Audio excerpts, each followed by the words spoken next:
혼합금융 개발재원 마련이 왜 어려운가요? 라는 주제입니다. 이 주제에 대해서 코이카의 사업전략기획실의 민중기 과장님을 연사로 큰 박수로 환영해 주십시오.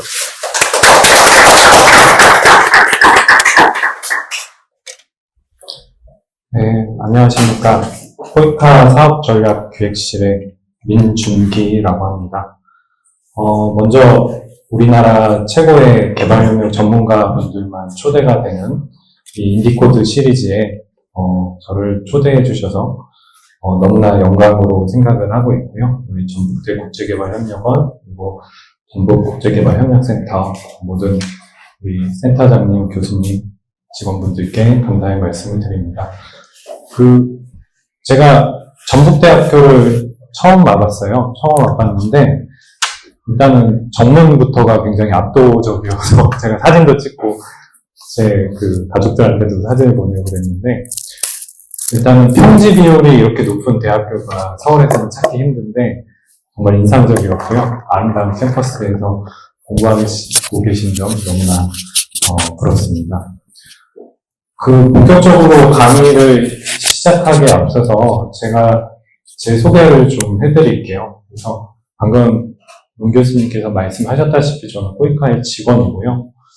그런데 저는 코이카의 저희 신입공채라고 하죠. 신입공채로 들어간 직원은 아닙니다. 그래서 저는 원래 2008년부터 자산운용사에서 주식운용팀이라고 우리 상장된 유가증권을 분석하고 포트폴리오 매니저 하는 그런 일을 5년 정도 했었고요. 그리고 그 이후에 서울시의 사회투자기금이라는 아시아 최초의 임팩트 투자 기금에서 융자 심사역으로 2년 동안 있었어요.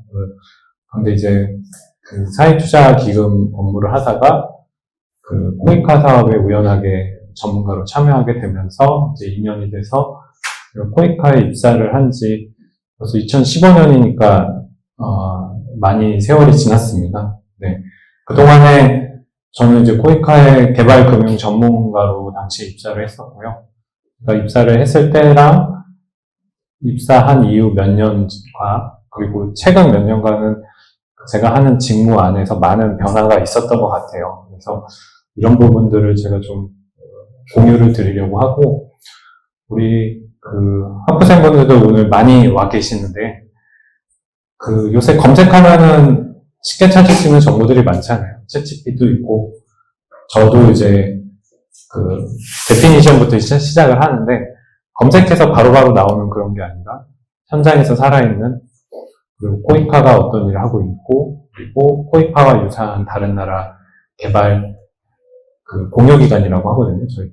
도너 에이전시들, 어떻게 이 분야에서 일을 하고 있는지 좀 살아있는 정보를, 최대한 지루하지 않게 전달드리려고 노력을 해보도록 하겠습니다. 저희 발표 자료를 띄워주시면은 발표를 시작하도록 하겠습니다.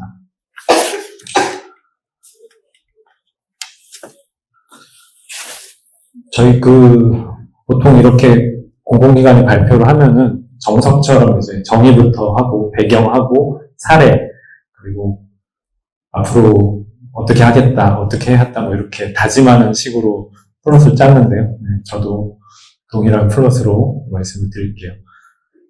OECD에서 정의를 한 내용이고요. 혼합금융은 내용 보시면은 아시겠지만 5가지 원칙을 OECD가 담아서 이게 블렌디드 파이낸스다라고 정의를 하기는 했어요.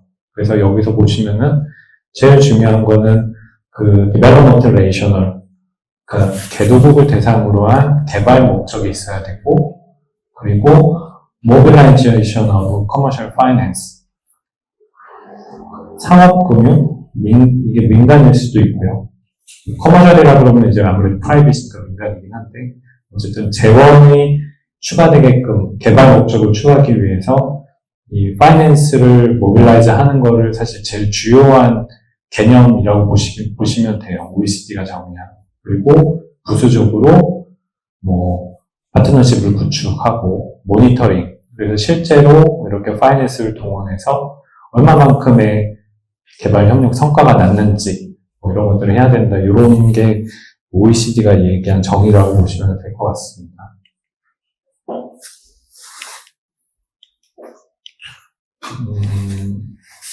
네, 저희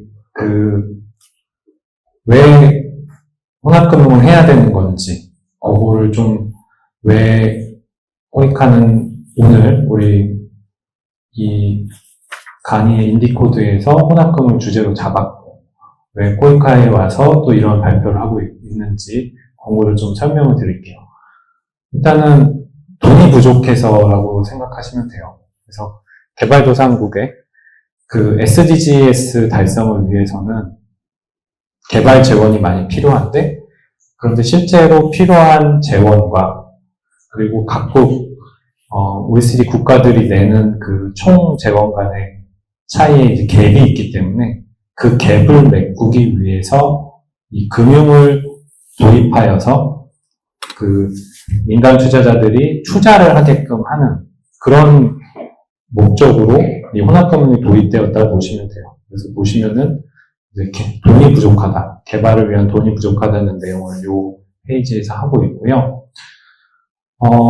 사실 혼합금융이 막 전 세계적으로 부상이 된 거는 우리나라에서는 2020년 정도 된 것 같고, 이 국제적으로는 2017년, 18년 이때 요 때부터 좀 어젠다에 대해서 논의가 많이 됐고, 본격적인 어떤 국제회의에서 논의가 됐다고 보시면 될 것 같아요. 이걸 제가 좀 정리를 했는데,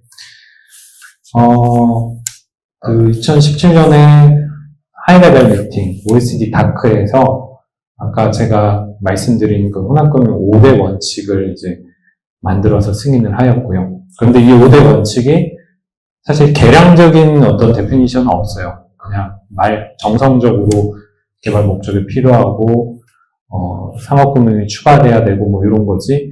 뭐, 비율이 얼마만큼 되고, 민간 비율이 몇 % 이상이면은 혼합금융이 사실 이런 건 없어요. 그래서 사실 혼합금융이 구체적으로 계량화된 정의가 있는 것은 아니고, 그래서 나라마다 조금씩 다르게 해석하는 부분들도 아직 있고, 혼합금융을 어떻게 계량적으로 정의를 내릴지, 그리고 결국에는 이 OECD 국가들이 ODA에 사용한 잔액, 금액들을 전부 ODA 보고액으로 OECD 보고를 하는데 어떻게 포함을 시킬지. 예를 들어서 제가 구체적으로 예를 들면은 융자는 되고 보증은 안 되는 건지, 보증이면은 민간에 대한 보증만 되는 건가, 아니면은 그 자국에 있는 은행이 하는 거에 대한 거는 ODA가 아닌 건가.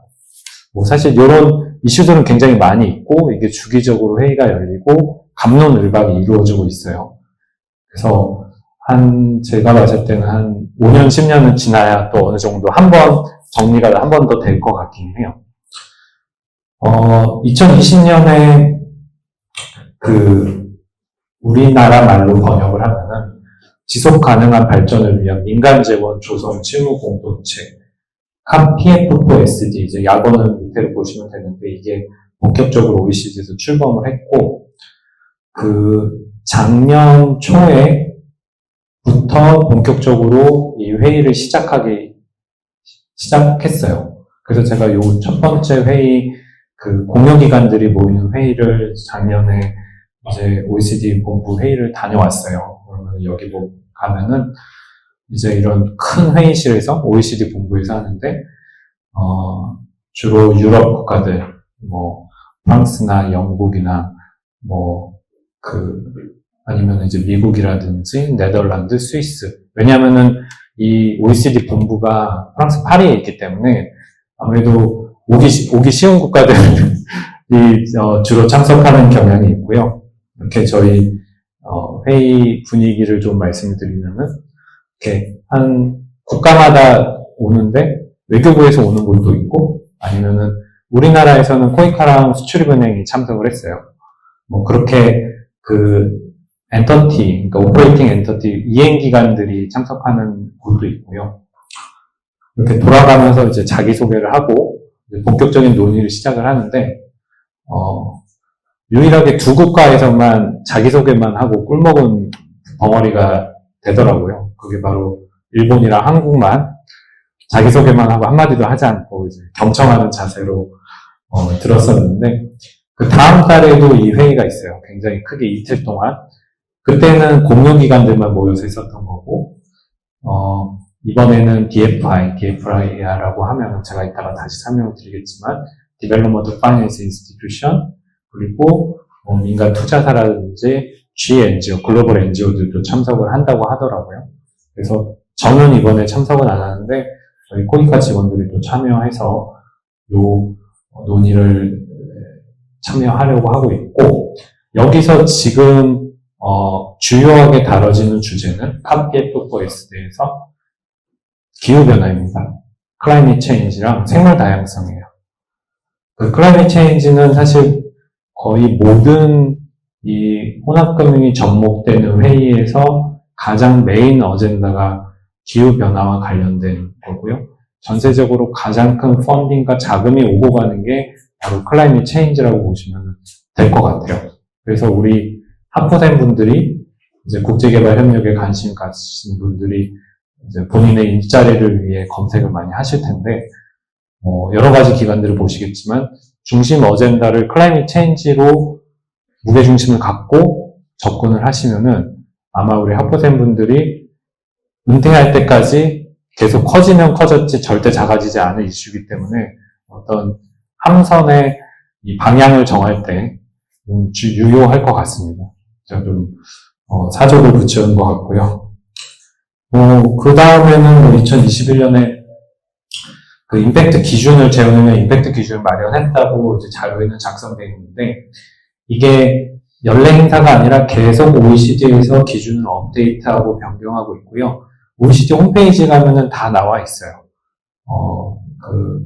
그래서 이제 OECD 홈페이지 안에 들어가면 실시간으로 그들이 어떻게 이런 혼합금융에 대한 가이던스를 가지고 가고 있는지 확인할 수 있고 있습니다. 이제 혼합금융 추진 내용, 다른 나라 DFI들, 다른 나라의 코이카 같은 기관들, 이런 것들이 어떻게 하고 있는지 제가 간략하게 좀 설명을 드릴게요. 먼저, 우리 이제 국제개발 협력을 다룰 때 이제 가장 많이 이야기하는, 한국에서 가장 많이 이야기하는 사례가 이제 미국 사례인데, 미국 같은 경우는 2019년 말에 기존에 있었던 기관인 OPIC와 DCA를 통합을 했어요. 그래서 그 OPIC랑 DCA가 어떤 기관이냐면은, OPIC는 주로 융자랑 보증을 하던 기관이고요. 그리고 DCA는 보증을 하던 기관이에요. 그런데 사실 융자에 많은 돈이 가 있었고, 보증은 어쨌든 보조적인 수단으로, DCA 같은 경우는 이제 보증이 메인이긴 한데, 보조적인 수단으로 그렇게 운용해왔었는데, 이 DFC라는 거를 이 두 기관이 합쳐서 DFC라는 거를 만들었는데, 이걸 만들게 된 이유가, 먼저 가장 큰 이유는 더 이상 개도국이 돈을 빌리는 거에 대해 개도국도 그렇고 돈을 빌려주는 선진국도 그렇고 양측이 다 한계점에 봉착을 하게 된 거예요. 개도국에서는 사실 더 이상 돈을 빌리더라도 돈을 갚을 수 없는 그런 상황이 되는 거고, 선진국 입장에서도 돈을 빌렸으면 그걸 이제 되돌려 받아야 하는데, 사실 그렇지 못하다는 걸 알면서 빌려줄 수도 없는 상황이고, 사실 이런 부분이 크게 작용을 했었고, 동시에 개도국의 민간을 직접적으로 타겟팅해서, ODA를 하려는 어떤 그런 수요가 같이 작용을 했다고 보시면 될 것 같아요. 그래서 USDFC가 만들어졌을 때, 지분 투자가 이제 중요한 금융수단으로 DFC 안에 들어갔고요. 물론 기존의 융자랑 보증도 DFC 안에서 계속 하고 있지만, 이 지분 투자가 들어가게 되면서, 지분 투자는 우리 어느 정도 개념을 아시겠지만 융자는 돌려주고 받아야 되는 건데 지분 투자는 그 빌려준 쪽이 디폴트가 나면 못 받을 수도 있는 거죠. 한 배를 타는 거죠. 그래서 조금 더 적극적인 의미의 금융수단을 활용하게 되었다. 이렇게 보시면 될 것 같고요. 영국 같은 경우는 이제 기존에 있었던 그 디피드의 자회사 CDC를 BII로 이름을 바꿔서 그렇게 기능을 확대하고 재정비하고 있는데 뭐 예산이 그렇게 커지지는 않은 걸로 제가 알고 있어요. 그래서 제가 그 작년에 아까 설명드린 OECD PF4SD 회의에 갔을 때도 이제 BII에서 참석을 했었어요. 근데 그 BII에서 참석한 직원이 여성 직원이었는데 거의 가죽 바지 비슷한 거를 입고 굉장히 편한 캐주얼 차림으로 왔어요. 유로스타 타고 왔다 그러는데 그래서 그 회의에서 그 양복 자켓과 마이를 모든 구성원들이 다 입고 참석한 거는 유일하게 두 국가였어요. 한국이랑 일본. 나머지는 굉장히 프리하게 입고 참석을 했어요. 네. 그래서 저도 거기서 영감을 받아서 오늘 양복 마이를 안 입고 왔습니다. 네. 어쨌든 그런 일들이 벌어지고 있고요. 그 다른 나라 현황들은 한번 읽어보시면 될 것 같아요. 이게 제가 자세히 설명 안 드린 스웨덴도 그렇고 캐나다도 그렇고 어쨌든 이렇게 그 개도국 민간을 지원하고 그리고 그 융자뿐만 아니라 지분 투자도 하고 그리고 제가 중요한 걸 빼먹었는데 이 DFI가 만들어지면서 제일 중요한 것 중에 하나가 민간의 참여를 유도를 하는 거예요. 그래서 공공만 들어가는 건 아무 의미가 없는 거죠. 결국에는 기존의 ODA의 개발 재원도 사실상 그 출처를 따라가면은 OECD 국가 국민의 세금에서 나오는 거거든요. 세금이 아니라 실제적으로 민간 투자를 유치를 해서 진짜 민간 개발 재원을 이제 유치하게끔 하는 게 그런 DFI들의 목적이라고 보시면 돼요. 국내에서는 사실 뭐 그동안에 그 작은 움직임들은 있었는데 가장 크게 그 중요했었던 건이 2022년에 있었어요. 그래서 이게 제43차 국제개발협력위원회 그래서 중앙부처들이 그 ODA에 관련된 모든 중앙부처들이 모여서 하는 그런 큰 회의라고 보시면 돼요. 여기서 그 민간부부 참여 전략 안에서 혼합금융과 임팩트 투자를 확대하는 게 이제 의결이 돼서 통과를 했어요. 그래서 이 용어가 좀 헷갈리실 수 있는데 혼합금융은 개도국의 개발 재원이 투입되게끔 하는 그런 촉진 역할을 하는 그런 자금을 얘기하는 거고요. 일종의 목적, 개발도상국의 이제 개발 재원을 유치한다는 그런 목적적인 의미이고 임팩트 투자는 하나의 수단이죠. 투자의 방법이죠. 기존의 투자라는 것은 우리가 삼성전자 투자하면은 사실 그 수익만 추구를 하잖아요. 삼성전자가 발생하는 어떤 사회적 가치, 뭐 고용 효과라든지 뭐 그런 것들에 대해서 생각 없이라기보다는 고려하지 않고 투자를 하는데 임팩트 투자는 아예 투자하기 전부터 파이낸셜 프로핏과 그 소셜 임팩트를 동시에 추구하는 걸 이제 임팩트 투자라고 하거든요. 그래서 이거를 이제 확대하는 게 통과가 됐고, 내용을 보시면은, 기존 운영 중인 임팩트 투자 사업 규모 확대, 그리고 민간 부분과 협력 추진, 그리고 예시에 보면은 아시아 4개국 여성기업과 50만 명 대상 지원기금, 코이카 부상 USDFC 투자, 민간 투자 이렇게 됐는데, 이 사례는 제가 뒤에 자세히 설명드릴 거예요. 여기서 나오는 이 USDFC가 제가 전장에서 설명드린 미국의 대표적인 DFI 기관이라고 보시면 될 것 같고요. 어쨌든 이게 2022년에 통과가 되면서 우리나라 이제 ODA도 이런 임팩트 투자와 혼합금융을 적극적으로 활용하고 확대해야 되는 어떤 그 근거가 마련이 됐다고 보시면 될 것 같습니다. 그래서 요거를 기반으로 코이카도 혼합금융을 확대하고 있는 상황입니다. 그러면은 그 투자자 관점에서는 왜 어떻게 될까요? 투자자 관점에서 이런 혼합금융에 참여하게 되는 목적. 투자자 입장에서는 그 투자 수익률을 높이기 위해서 이제 참여를 하는 거고요. 지금 여기 이제 자료에 오타가 되어 있는데 145개 개발도상국 중에서 12%가 non investment가 아니라 investment입니다. 밑에 보시면은. 그러니까 12%만 실제로 투자 가능한 수준에 있는 거고요. 그걸 제외한 거는 non investment, 투자할 만한 대상이 아니라는 거죠. 그래서 그 코이카나 아니면은 그런 USDFC라든지 이런 기관들의 역할은 이런 투자자들의 기대 수익률을 높여주는 거죠. 그거는 초기 자본, 초기 비용들을 이제 줄여주면서 초기 위험이 예상되는 그런 손실을 줄여주면서 이들이 들어올 수 있게끔 expected return을 높여갖고 참여할 수 있게끔 유도하는 역할을 하는 거예요. 그래서 투자자 관점에서는 결론을 말씀드리면 돈이 되기 때문에 참여하고 있다. 이렇게 이해하시면 될 것 같아요. 그러면은 제가 앞으로는 좀 본격적으로 코이카 사례를 좀 말씀을 드릴게요.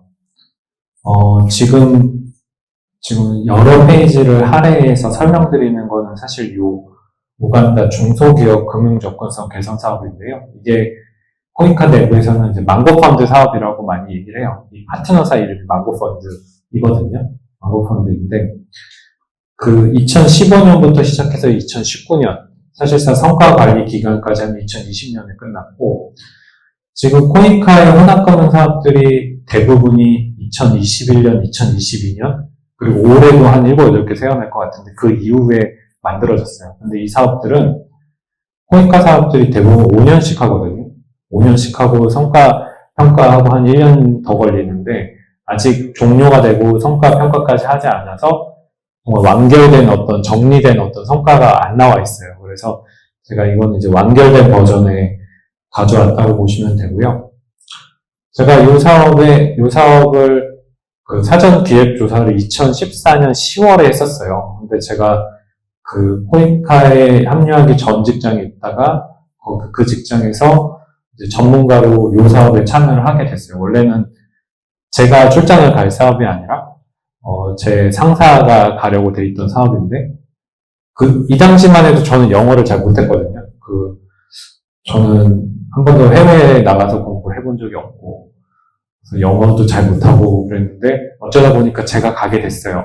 2014년 10월에.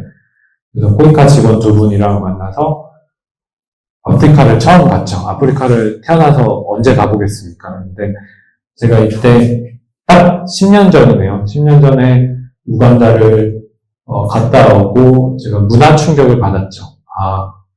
내가 바라보고 있던 세상만 이 세상이 아니구나.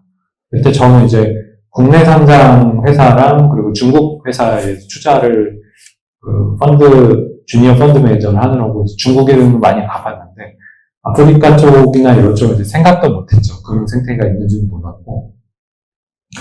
근데 어쨌든 이런 비하인드 이제 스토리가 있었고, 사실 사업 규모는 작아요. 50만 불이면은, 코이카 안에서도 굉장히 작은 규모이거든요. 보통, 코이카 사업들이, 코이카 예산은 작더라도 파트너들이 내는 자금이 크기 때문에, 수십억, 크게는 이제 수백억짜리 사업들도 많이 있는데, 어떻게 보면은, 이게 코이카의 혼합금융의 첫 번째 파일럿 사업이라고 보시면 될 것 같아요. 그래서 이거는 이 35만 불, 15만 불 되어 있는데, 이 망고펀드의 이 15만 불은 이걸 가지고 우간다 내에 있는 중소기업들한테 융자를 해주는 형태였고요. 코이카의 자금으로는 어떻게 보면 이제, 여기 보면 TA라고 되어 있는데, 테크니컬 어시스턴스. 이게, 쉽게 설명드리면은 컨설팅이에요. 그래서 이 중소기업들한테 회계에 대한 컨설팅일 수도 있고, 아니면 마케팅에 대한 컨설팅일 수도 있고, 이런 거를 이제 코이카 자금으로 이 망고펀드 직원들이, 그거를 이제 제공해주는 거를 이제 코이카 예산을 지원하는 거고, 실질적인 거는 사실 인건비가 좀 많긴 하죠.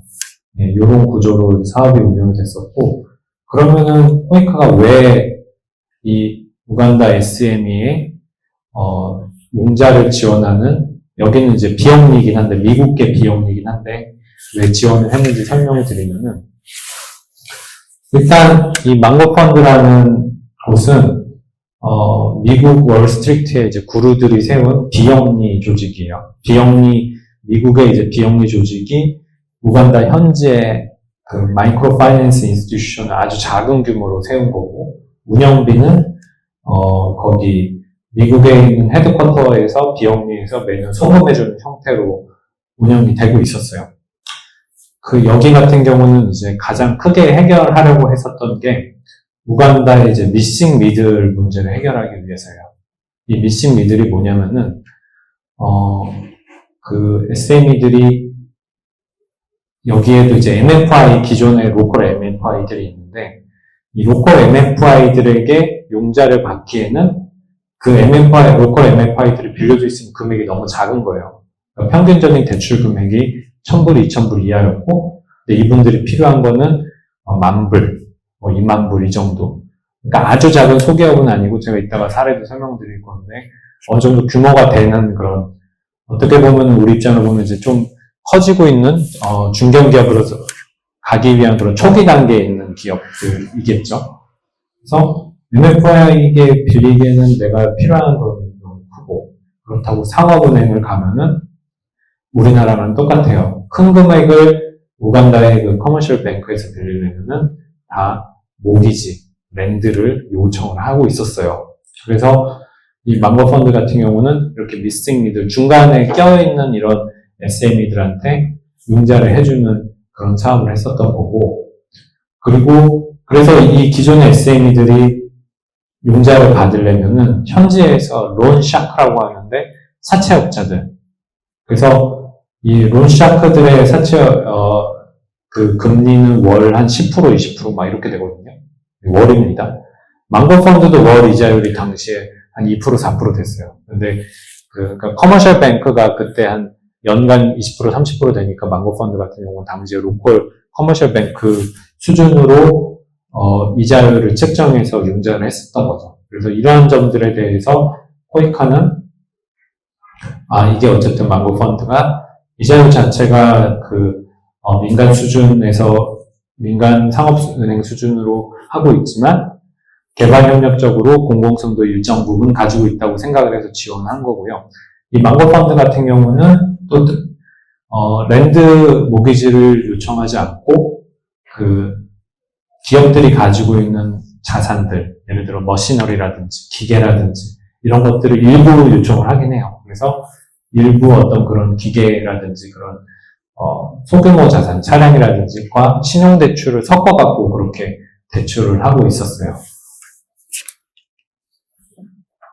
여기는 이제 실제로 사업 수혜사들, 요 사진들은 이제 제가 찍은 거예요. 제가 사진을 잘 못 찍어서 잘 나오진 않았는데, 요 사업 같은 경우는, 이 회사 같은 경우는 기존의 망고 펀드에서 대출을 한번 받아서 얘네들 같은 경우는 이제 신발이라든지 고무재질 타이어, 파이프 이런 것들을 이제 만드는 그런 회사였는데 실제로 공장을 가보니까 악취가 굉장히 심했어요. 그런데 이분들이 이제 마스크도 쓰지 않아서 저희가 마스크를 쓰도록 그렇게 권고하고 필요한 코이카 이상을 쓰도록 그렇게 하는 걸로 하고 왔는데 어쨌든 여기서는 기존의 몰딩 기계를 구매해서 망고 펀드를 사용을 했었고, 융자 서비스 사용했었고, 한번 상환을 한 거를 보고, 이제 다시 50,000불 대출을 신청을 한 상태였고, 50,000불이면은 굉장히 큰 자금인 거죠. 여기 이제 공장도 가지고 있고, 그래서 아마 망고 펀드에서도 여기가 이제 우수 고객사이니까 저희한테 이제 보여줬었던 것 같고요. 여기 직원분들이 그 당시에 이게 2017, 이거는 제가 처음 갔을 때는 2015년인데, 2017년에 제가 또 한 번 더 갔어요. 코이카에 들어와서 모니터링 차원으로 갔었고, 2017년 당시에 60년 정도 됐었는데, 이 공장이 위치하고 있는 곳이 이제 저소득층 밀집 지역이라서 대부분이 이제 현재 직원들이 거주민들로 구성이 되어 있었어요. 그래서 이런 개도국의 기업들이 수혜인 사업을 할 때, 코이카뿐만 아니라 전 세계적인 그런 모델 사업을 할 때 가장 중요한 개발협력 성과지표가 디센트 잡이라고 보시면 돼요. 일자리 창출수, 양질의 일자리 창출수라고 보시면 되고, 이 사업 같은 경우는 이 회사 같은 경우는 어쨌든 그런 현지 저소득층 주민들의 일자리를 현지에서 창출하고 있죠. 근데 이 상태는 근데 이분들이 다 병에 걸릴 것 같아서 굉장히 그런 부분들이 염려가 됐는데 어쨌든 그럼 이건 좀 개도국의 현실이기도 했었던 것 같아요. 한 번은 맞아 글을 쓰고 있네요. 네. 다음 사업 같은 경우는 현지에서 굉장히 큰 기업이에요. 큰 기업이고 와인 시장 점유율이 18%라고 하는데 그게 어떤 논리로 이제 계산이 됐는지 저는 잘 모르는데 어쨌든 우간다에서 유명한 와인 기업이고 여기 위에 사진을 보시면 중간에 빨간 옷 입으신 분이 대표님이에요. 키가 저보다도 커시고 키가 180이라고 하시는데 말 그대로 그 여성 대장부 이런 느낌의 이런 회사였고 여기서 와인도 만들고 주스도 만들고 그래서 저도 이때 그 히비스커스 주스를 한 박스 구매를 해서 왔었던 기억이 나는데 여기 같은 경우는 망고펀드를 통해서 5회 대출을 받았던 거죠. 이제 그 대출금으로 이제 필요한 트러블을 구매를 했다고 하고 운송 수단을 이제 구매를 해서 시장 점유율을 확대를 했었다고 그러더라고요. 이제 여기는 직원이 그 당시 이제 100명이었던 것이었어요. 지점도 이제 계속 늘려나가고 있는 그런 상황이었고 우간다의 대표 여성 기업가로 선정됐었던 거죠. 우리 국제개발을 공부하시는 분들은 잘 아시겠지만 젠더가 굉장히 중요한 요소 중에 하나예요.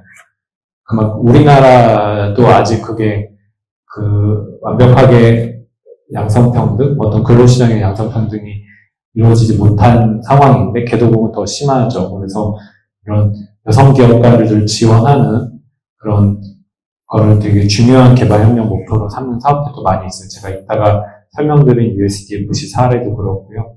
그래서 이 사업 같은 경우는 입장 창출도 하고 그런데 어떤 이런 여성 기업가를 양성한다. 그런 측면에서도 의미가 있었던 것 같아요. 이런 여성 기업가를 보고 우간다의 여성분들이 또 이런 창업이라든지 어떤 안에서의 생태계 내에서의 어떤 리더를 꿈꾸는 그런 순작용이 있었다고 이제 저는 생각을 하고 있고요.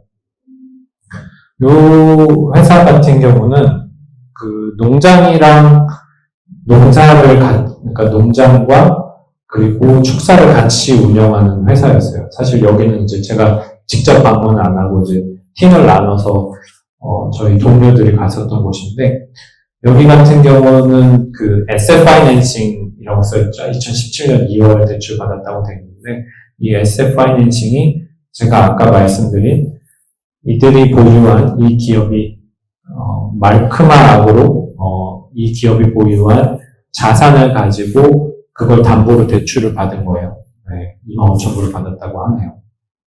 여기도 이제 기계를 사서 이 공장의 캐파라고 하면 이제 생산량을 늘렸던 그런 사례라고 보시면 될 것 같아요.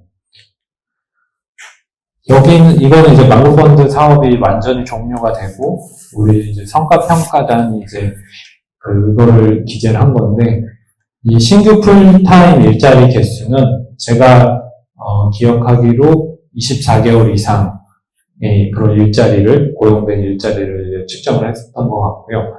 목표치 대비 이제 측정치가 높이 나왔었고, 사실 기업들의 매출 증가율, 이익 증가율은 원래도 그 숫자 자체가 절대 수치 자체가 작던 기업이다 보니까 사실 그렇게 큰 의미가 있는 기업들은 아닌데 이런 수치가 나왔고요.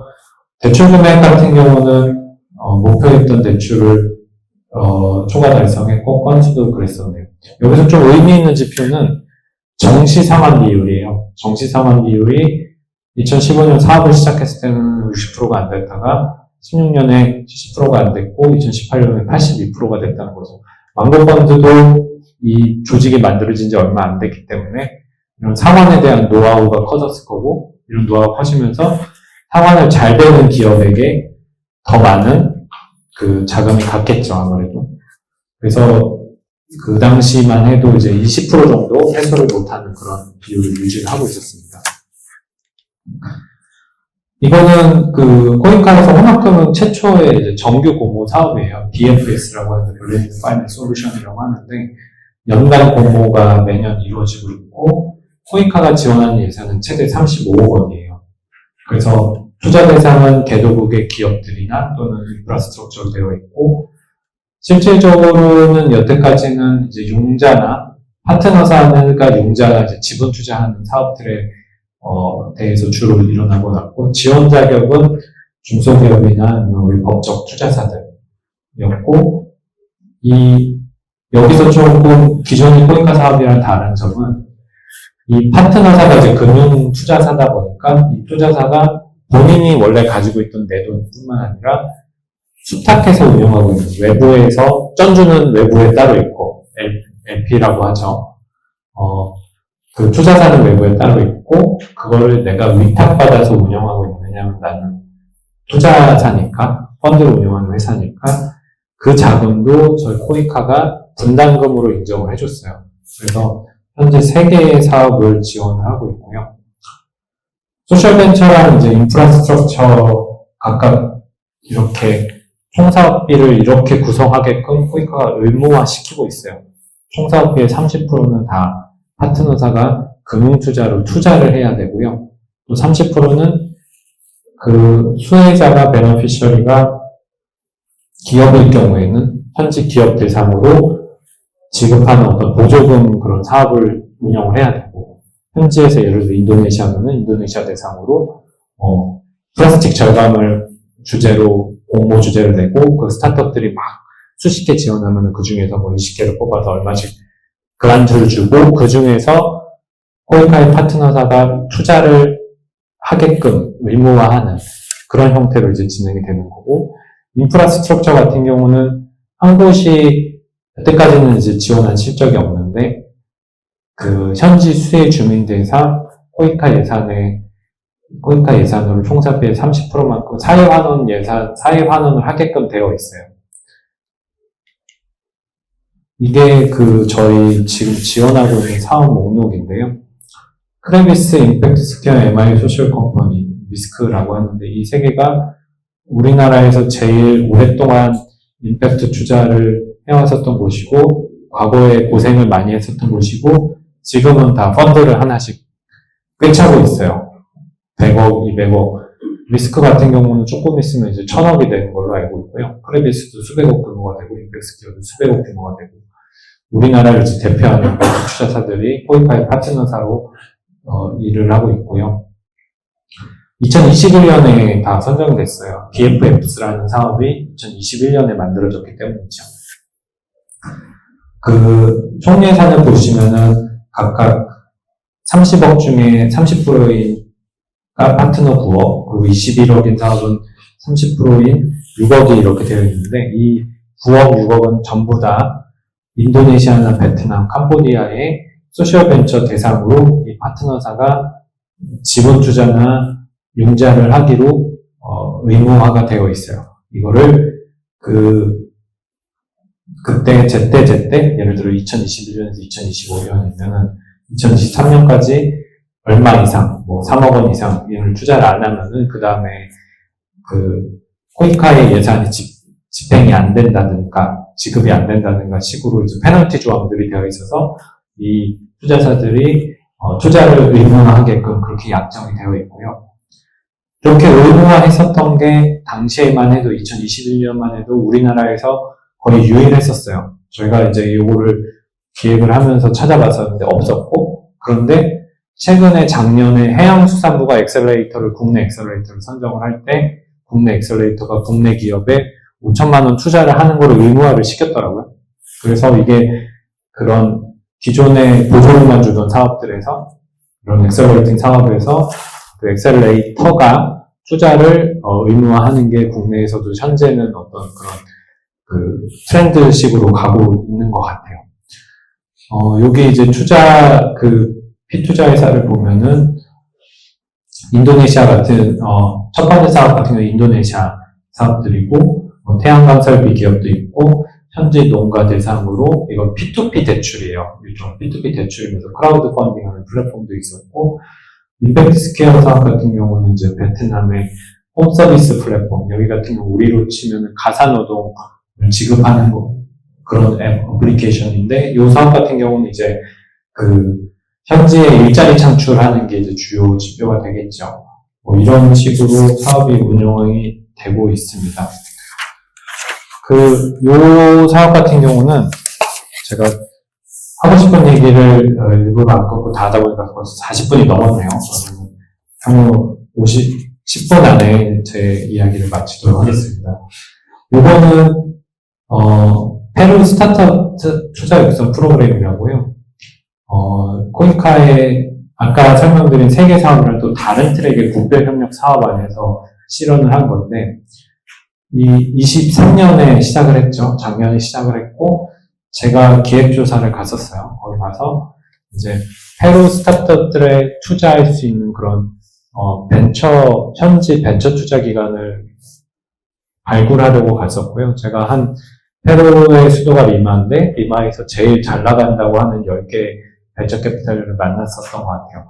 근데 이제, 그래서 그 중에서 후보가 될 만한 곳들이 몇 개 이제 파악을 했고, 그리고 이거는 페루 사무소 현지 입찰을 통해서 우텍이라는 현지 대학교 기반의 우텍 벤처스가 선정이 돼서 페루 스타트업 대상으로 우텍이 25만 불 투자하고 코이카는 코이카 예산 75만 불로 페루 스타트업을 지원하는 형태 일종의 이제 국별 협력 사업이라는 또 다른 이제 코이카의 원래 제일 큰 트랙 안에서의 파일럿 사업을 운영을 하고 있고요. 제가 여기서 이야기해드리고 싶은 또 포인트는 제가 페루로 가보니까 페루 수도에서 적극적으로 일을 하고 있는 분들이 대부분이 다 미국에서 대학교를 나왔거나 미국에서 근무를 했거나 아니면 페루에 인베스트먼트 펌이 있는데 미국에 같이 있어요.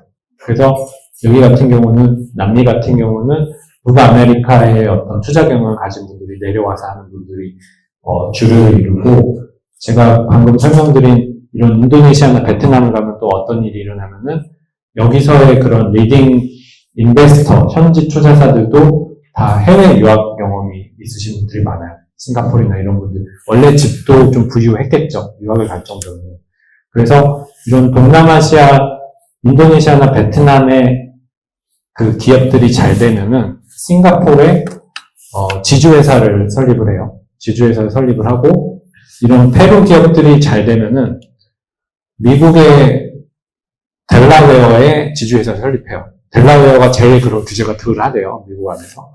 그리고 지주회사가 설립을 해서 거기서 외국인 투자를 받고 설립하는 형태고, 우리 요 사업도 우텍이 페루 스타트업에 투자를 할 때, 이 페루 기업들이 미국 델라웨어에 모법인을 만들어서 거기에 투자하게끔 그렇게 구조가 되어 있어요. 그래서 코이카가 지금 이제 혼합금융 사업을 확대하는 데 있어서 개도국도 물론 가야 되지만 수혜사가 있는 개도국도 가야 되지만 투자사가 있는 곳은 이제 선진국들에 위치를 하고 있어서 제가 다음 달에 스위스를 가고 다다음 달에 영국이랑 싱가포르 가거든요. 다 올해 제가 아직은 미정이기 때문에 이 자료에는 안 담았는데 혼합금융 사업이 글로벌 인베스터들이 5곳이 선정이 됐는데 다 나라들이 영국, 스위스, 싱가포르 이렇게 되어 있어요. 그래서 코이카 내에서도 이런 선진국 출장이 이례적인 경우인데 이런 선진국 안에 이런 개도국에 투자하는 투자사들이 있고 또 개도국의 그런 피투자사들도 모법인들은 선진국에 모이고 있다. 이거 한번 기억해 주시면 될 것 같고 요거는 그냥 제가 짧게 설명을 드릴게요. 또 피지에서 GCF랑 같이 하이브리드로 예산을 운영하는 사업인데 예산을 보시면은 GCF는 그랜트랑 론을 지원을 하고 코이카는 이제 그란츠로 기존에 했던 방식으로 그란츠를 지원, 피지 개발을 되게 론을 지원하는 그런 형태로 되어 있는 사업이고요. 요거는 코이카의 현재 유일한 코이카가 코이카 예산으로 보증을 한 사업입니다.